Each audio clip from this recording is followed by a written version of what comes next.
इस कार्यक्रम के पुण्यार्जक हैं श्री जयंती लाल जी, श्रीमती रमीला देवी, श्री भगवती, श्रीमती शर्मिला, श्री विनोद, श्रीमती अलका, चाहत, याशी, क्रिस्टी, रजावत परिवार, उदयपुर, राजस्थान।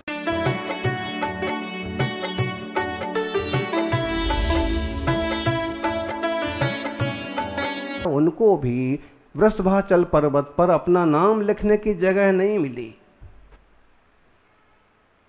कहते हैं एक नाम मिटाया फिर अपना नाम लिखा। और ये लोग वो हैं कि मंदिर मिटा करके भी सही लेकिन अपना नाम लिखेंगे। मंदिर नहीं मिट जाएगा इससे, दूसरे लोगों के हौसले नहीं बढ़ जाएंगे। कल जो बैठेगा वहां कोई तस्वीर लगा दिया, कोई रंग पोत दिया, आप क्या करेंगे? ध्यान रखिए। और लोगों को कर्मचारी के रूप में रख करके भी कई बार समस्याएं खड़ी हो जाती हैं। ऐसे उदाहरण। पहले उनने जर्रा सा चालू किया, लोगों ने सोचा कोई बात नहीं, इनके भगवान है। बाद में पूरा वास्तु छोड़ना पड़ता है। आमेर का पूरा आलीशान मंदिर इस बात का उदाहरण है। आप लोगों ने कभी देखा? आमेर फोर्ट के जस्ट पास में अपने मंदिर साथ साथ हैं। सौभाग्य की बात है कि आज भी उन सब मंदिरों में पूजा होती है। भले वहाँ श्रावक कम रह गए लेकिन भक्ति से प्रभु की आराधना होती है। लेकिन एक मंदिर, पूरा मंदिर शिखर में चारों तरफ बड़ी सुंदर बड़ी बड़ी मूर्तियाँ, 300-400 पुराना मंदिर। और पता नहीं तभी कौन सी बात बनी कि सारा का सारा दूसरों के नाम। आपको देखना है तो रास्ते चलते बाहर की मूर्तियां देख लो, अंदर क्या घपला है आपको अंदर घुसने भी नहीं दिया जाएगा।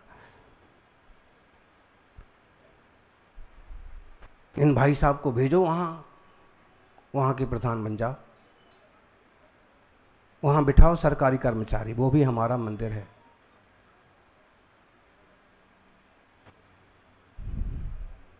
बनी बनाई खीर में कंकड़ डालने की आदत जो पड़ गई है ना, बहुत नुकसानदायक साबित होगी।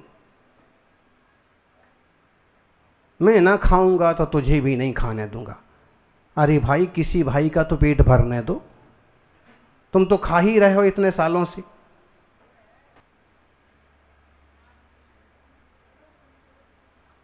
ध्यान रखिए, मैं एक व्यक्ति के लिए नहीं बोल रहा हूं। देश में छोटे छोटे गांव में छोटे छोटे समाज में ही उपद्रव खड़े हुए हैं। 4 घर हैं और वो कहते कि हम अपना अलग मंदिर बना लेंगे। कोई बात हो गई, कोई समझाइश हो गई कि भाई जूते यहाँ मत उतारो। अच्छा, तो मंदिर आने को मना करते हो? हम अलग मंदिर बना लेंगे। आएंगे ही नहीं, मंदिर बनाना छोड़िए, हम आएंगे ही नहीं, मंदिर ही नहीं आएंगे। बताइए इससे भगवान का क्या नुकसान हुआ? उस एक आदमी के कारण से तुमने 3 लोक की नाथ के दर्शन करना छोड़ दिए। जैन दर्शन कहता है कि जिनेंद्र दर्शन कभी नहीं छोड़िए। कुछ भी हो जाए, कैसी भी स्थितियां बन जाएं, किसी से भी नाराजी हो जाए, लेकिन भगवान से कभी नाराज नहीं होना, गुरु से कभी नाराज नहीं होना। और गुरु रूठे, बोले ना, हरि रूठे गुरु ठौर है, गुरु रूठे नहीं ठौर। बोले हम तो गुरु जी से कोई लेना ही देना नहीं है।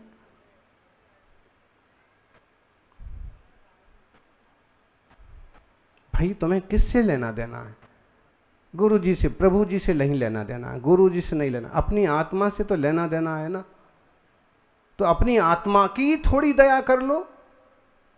जिन धर्म का वर्णवाद करके केवली श्रुत संघ धर्म देवा वर्णवादो दर्शन मुहष्या, जिन धर्म का वर्णवाद करके जिनालय का नुकसान पहुंचा करके आप दर्शन मोहिनी का आश्रय बंद करेंगे। हम लोग अगर देवशास्त्र गुरु की तौहीनी करेंगे तो मिथ्यात्व का आश्रय बंद करेंगे। तो कम से कम अपने आत्मा का नुकसान देख लो कि अगर मैं मंदिर के लिए किसी तरह की ठेस पहुंचाता हूं, मुनि राजों के प्रति कोई उपद्रव खड़ा करता हूं, त्यागी वृत्तियों की तौहीनी करता हूं, ग्रंथों का अपमान करता हूं, साधर्मी श्रावकों को नीचा दिखाता हूँ तो कहीं ना कहीं उसमें मेरी आत्मा का भी नुकसान है। न धर्मो धार्मिक ही बिना, जो तीसरा आदमी आके बैठेगा वो आपका नहीं होगा, ये आपका साधर्मी भाई है। भले इससे झगड़ा हो जाए, भले इससे चूं चपाट हो जाए, लेकिन धर्मा साधर्मा कहलाएगा।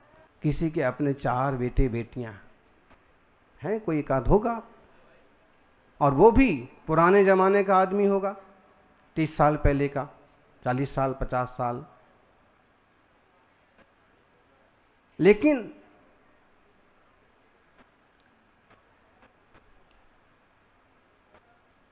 हिकारत की नज़र से मत देखिए, जिनके किसी के एक के यहाँ 4 बच्चे हैं, हम तो उसका मंच पर सम्मान कराएंगे कि इस आदमी ने जैन धर्म के लिए 4 औलादें दी।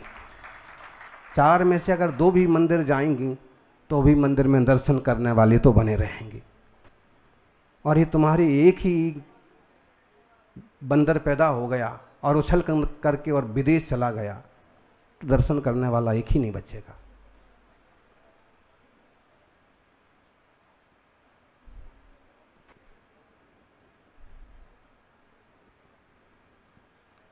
तो जिनने देखा हो कि अगर बेटे आपस में लड़ते हैं ना, तो भले एक खूब ताकत दिखाए, दूसरा कमज़ोर पड़ जाए, जीत जाएं, दोनों भिड़ जाएं, दोनों बराबर पड़ जाएं, कुछ भी पड़े, लेकिन अगर आपस में जब वो झगड़ा करते हैं तो बाप को जिस ढंग की तकलीफ होती है, इस समाज के तमाशे देख करके उसी ढंग की तकलीफ हमको होती,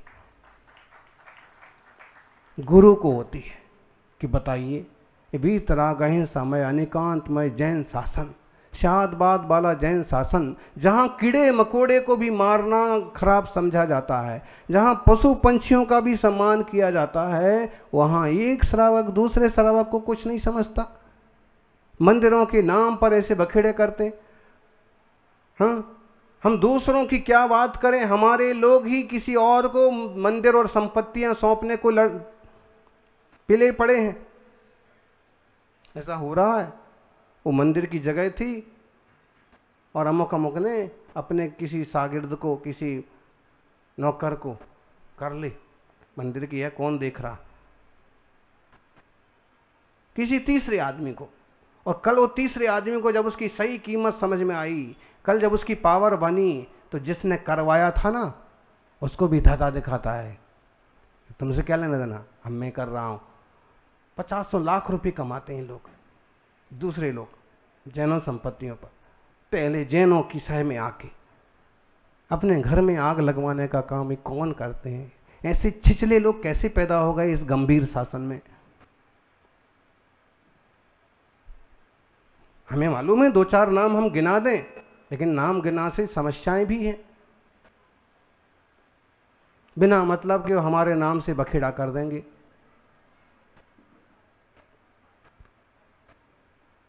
अच्छा हुआ क्या ये? भाई जैन साहब कहते हैं कि मेरा तो इस समाज से 1% नहीं पर। समाज के लोग गए भी कि साहब ये मंदिर के पास घर है, आप मंदिर को दे दीजिए, आप दान करेंगे तो आपका नाम लगा देंगे, और अगर आप बेचना चाहें तो मंदिर को बेच दीजिए या किसी जैन को बेचिए ना, एक एक से बदला लूँगा। मैं ऐसे आदमी को बेचूंगा कि तुम सबकी जो खबर लेगा, और फिर किसी टोपी वाले को बेच देंगे। ऐसा होता है, ऐसा हुआ है। फिर देखिए सचमुच में वो मंदिर के दर्शन भी लोग करना बंद कर देते। गंदे लोग रहते हैं, बाहर हड्डियां पड़ी रहती हैं, मंदिर के बाहर गंदगी का ढेर हो गया।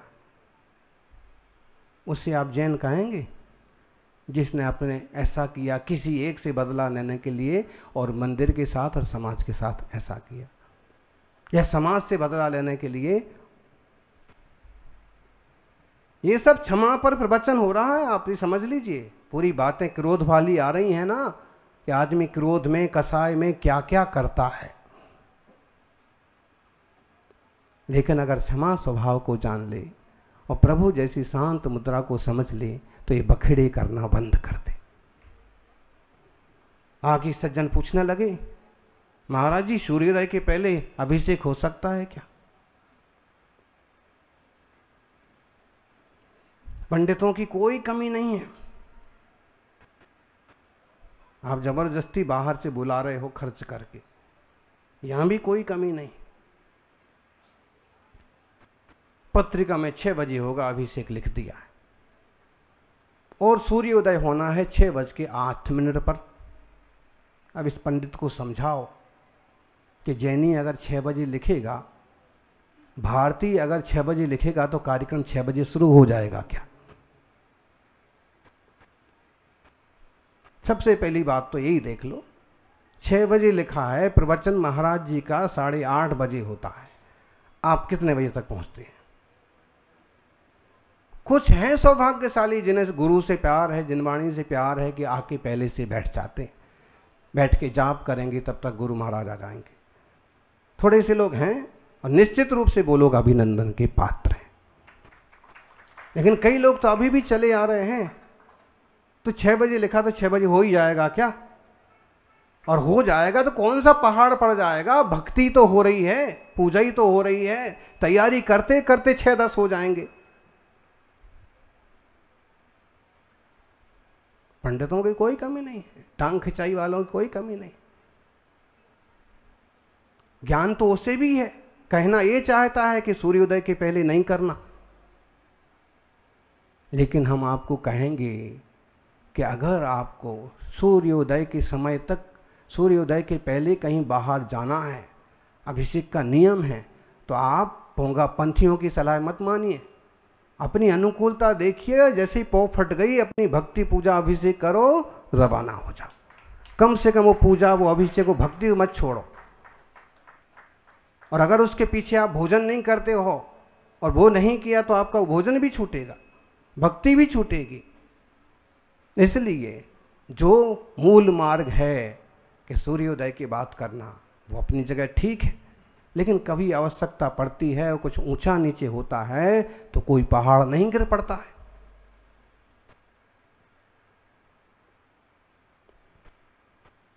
थोड़ा सा कम ज्यादा हो गया, क्या हो गया?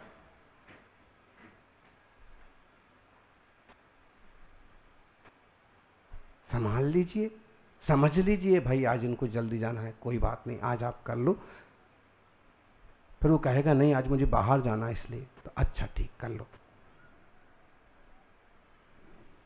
नहीं जाना होता तो कर ही रहे शाम को। अब हमें 10 पूजा करना है, अम्मा जी को देवशास्त्र गुरु की पूजा भी करना है, रविवार है पारसनाथ की पूजा भी करना है, पंचमेरु चल रहे हैं, 16 करण चल रहे हैं, 10 लक्षण आ गए हैं, गिनाओ।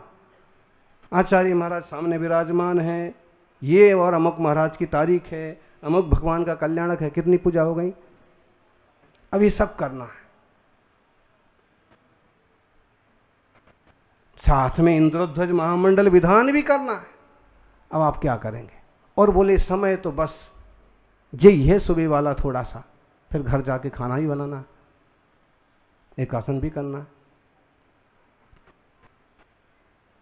इसलिए विवेक से प्रवृत्ति करना, यत्न से प्रवृत्ति करना, कम से कम दोष में ज़्यादा से ज़्यादा भक्ति हो जाना चाहिए, ज़्यादा से ज़्यादा सेवा हो जाना चाहिए। कम से कम दोष में, दोष ना हो सबसे अच्छी बात, लेकिन बिना दोष के तो कुछ है ही नहीं। पूजा करेंगे तो भी पानी भरना पड़ेगा, पानी कम से कम 1 इंद्रिय संबंधी कुछ तो, अभिषेक करेंगे तो भी कपड़ा झाड़ना पड़ेगा, हवा संबंधी कुछ तो दो। निर्दोष तो देखा जाए इस कलयुग में मुनिराज भी नहीं बचे। वो कुछ करें ना करें, कभी कठोर बोल ही देते हैं, कभी समझाइश ही कर देते हैं, कभी अभिषेक करो सब ऐसा उपदेश करते हैं। प्रायश्चित शास्त्र में कहा है मुनि महाराज अभिषेक वगैरह के लिए आग्रह नहीं कर सकते, और करें तो प्रायश्चित। लेकिन क्या करें भाई साहब, 10 बार समझाने के जगाने के बाद भी नहीं जाग रहे, तो फिर कह रहे हैं कि भाई पर्यूषण आ गए, अब तो करना, अब तो करना।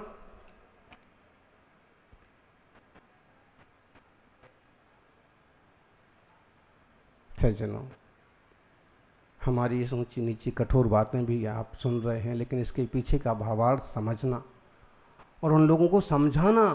कभी कोई प्रसंग आपके आमने सामने आगे पीछे ऐसा आता है तो उसे कहिए, मुट्ठी बंद रखिए, घर की बात घर में रहने दीजिए, समाज की बात समाज में रहने दीजिए, किसी गैर के सामने जाके अपने घर की बात बताइए मत।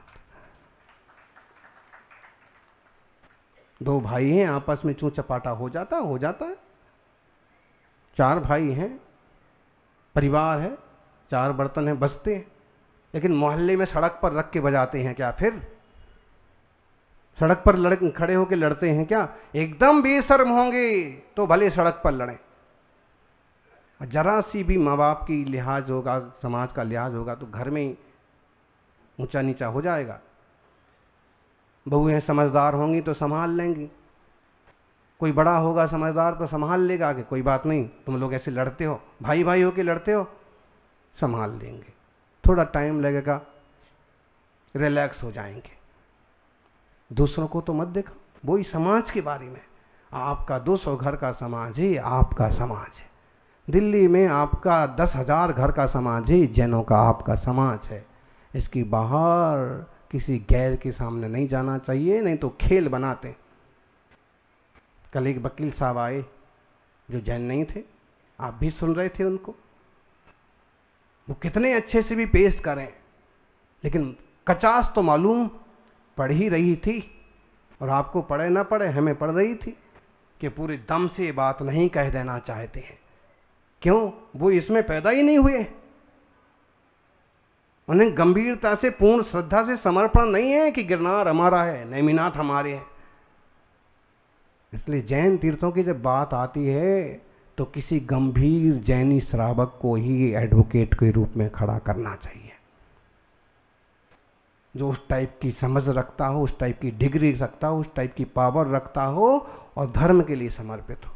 भले उसकी खोज में आपको समय लगे, खर्च लगे, लेकिन बातें किस ढंग की चालू होती हैं।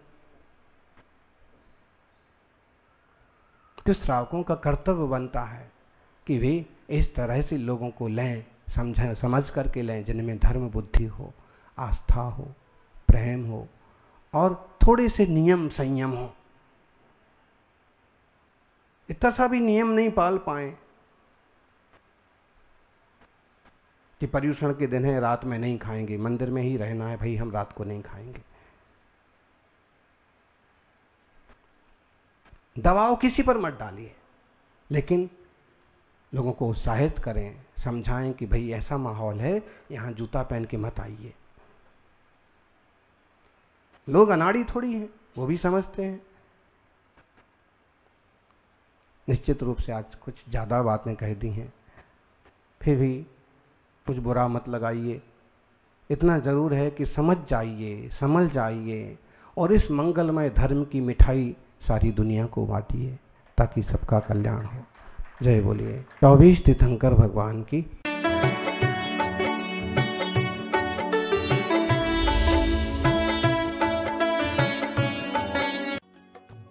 इस कार्यक्रम के पुण्यार्जक थे श्री जयंतीलाल जी, श्रीमती रमीला देवी, श्री भगवती, श्रीमती शर्मिला, श्री विनोद, श्रीमती अलका, चाहत, याशी, क्रिस्टी, रजावत परिवार, उदयपुर, राजस्थान।